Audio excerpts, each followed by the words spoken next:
தேற்றிடும் ஔஷதத்தின் மூலமாய் கர்த்தர் நமக்கு கொடுக்கிறதான வார்த்தை யோவான் எழுதின சுவிசேஷம் 1வது அதிகாரம் 16வது வசனம். அவருடைய பரிபூரணத்தினால் நாம் எல்லாரும் கிருபையின் மேல் கிருபை பெற்றோம். ஹல்லேலூயா. தேவன் பரிபூரணம் உள்ளவர். அவரிடத்திலே எந்த ஒரு குறைவும் இல்லை, எந்த பழுதும் இல்லை. இந்த நாளிலே நம்முடைய வாழ்க்கையில் நம்ம அநேக காரியங்களில் குறைவுள்ளவர்களாக இருக்கலாம்.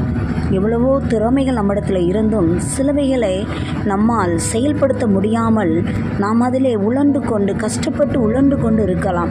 இந்த நாளிலே பிரியமானவர்களே, உங்களோடும் என்னோடும் தான் பரிசுத்த ஆவியான இந்த வசனத்தின் மூலமாக இடைப்படுகிறார்.